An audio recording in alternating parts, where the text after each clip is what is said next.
What's up, everybody? Well, today I'm here to do another full house cleaning to test vacuum cleaning performance. This time I thought I would feature my Hoover Dirt Finder Legacy. I do not believe I have made or featured this very vacuum in a full house cleaning video to test cleaning performance, so I figured I would go ahead and jump at the opportunity while I have it out. And this pretty much is standard 90s Hoover Elite fare. It's a 7.2 amp motor. This still has its original 7-bladed fan. And I also installed a brand new genuine Hoover Type A HEPA bag.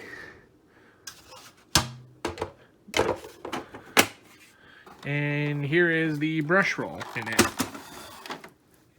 It is the white stiff bristle brush roll, but one weird detail about this vacuum is look at this part of the brush roll.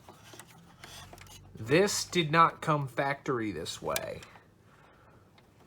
I think there must have been an incident from the previous owner where something got stuck in the brush roll, maybe a carpet fiber material that got stuck and took out a big chunk of the brush roll and took the bristles with it. I'm thinking it also did this side too. You can see there's a big melted spot on there. I'm thinking they must have gotten something wrapped around the brush roll that heated up and pretty much melted part of the brush roll, which I never noticed that imperfection when I first got this until now. But we'll see if this any at all affects cleaning performance. It shouldn't, but you guys vote in the comments whether or not I should replace this brush roll with another one, or if I should just go with it how it is, because the bristle length is really not that bad. The bristles are still pretty nice and stiff. This is also the base plate that has the 4-wire ingest bars instead of the 3-bar plastic ingest bars. But with that said, we will go ahead and give this guy a run through the entire house to see how it is in cleaning performance, also to see how accurate that embedded dirt finder really is. So let's get to it. First vacuum I had in a while, or used in a video, that has a cord long enough that I don't need to plug into the middle just to get all the vacuuming in one take. I could vacuum right in as I usually do. So here we go.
very nice.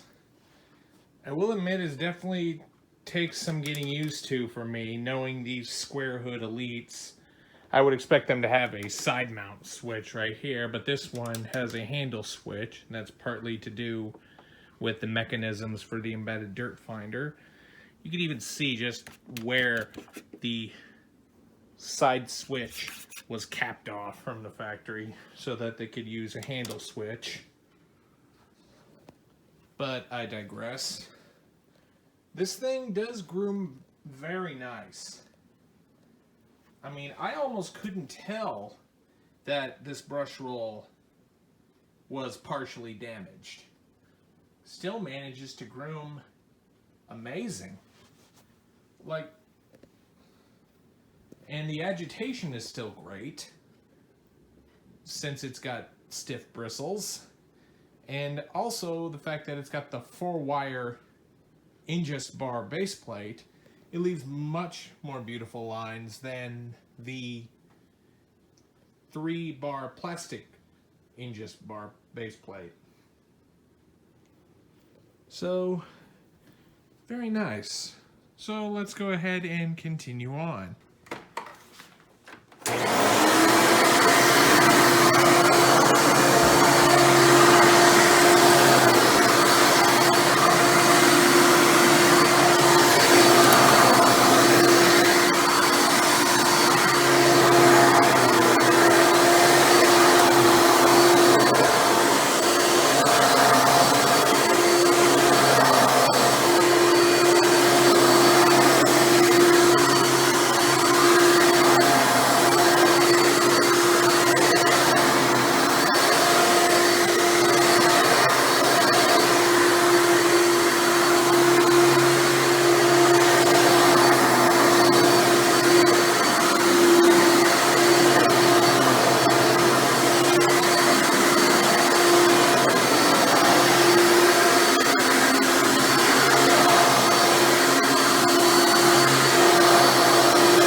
now the full house cleaning is all complete.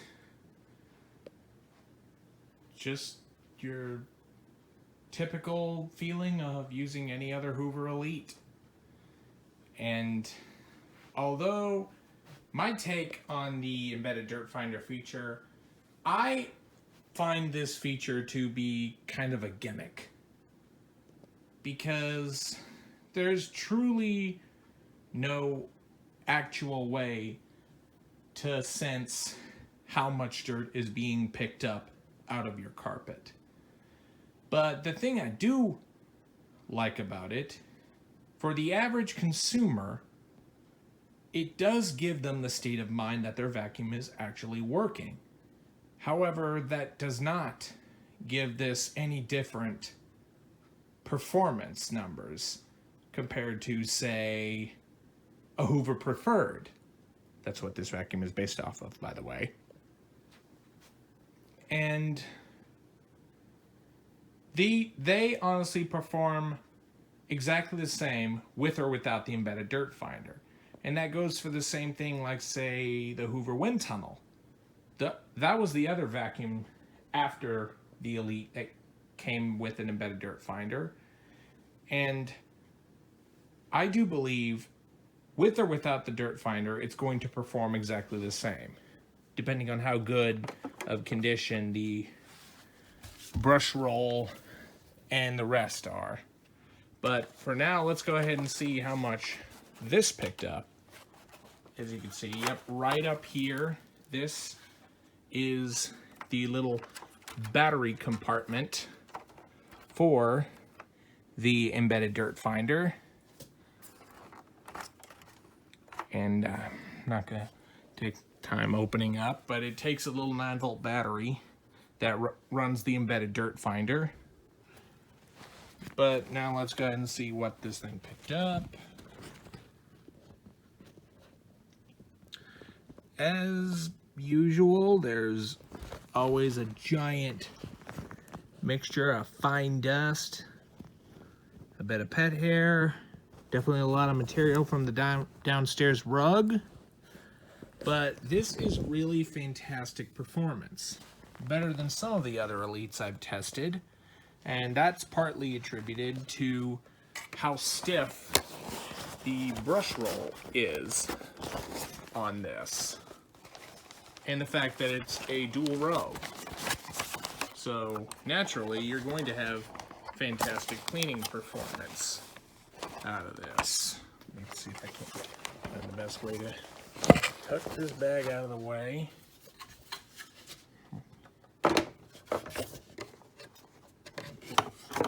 Alright, there we are. So you're going to have fantastic cleaning performance out of a stiff dual row brush roll and a direct air cleaner. Because you got to know, direct air vacuums actually suck air through a fan which sits by the head of the vacuum, and from that it actually picks up the dirt and then blows it into the bag instead of just pulling all the dirt in gradually through like a hose and finally enters the bag, exhausts, goes through a series of filters and exhausts out clean air like obviously a clean air or bypass vacuum. So with that said, I hope you've enjoyed this full house cleaning on the Hoover Legacy Dirt Finder. Be sure and stay tuned, and don't forget to like, rate, comment, and subscribe. Thanks for watching, and we'll see you next time.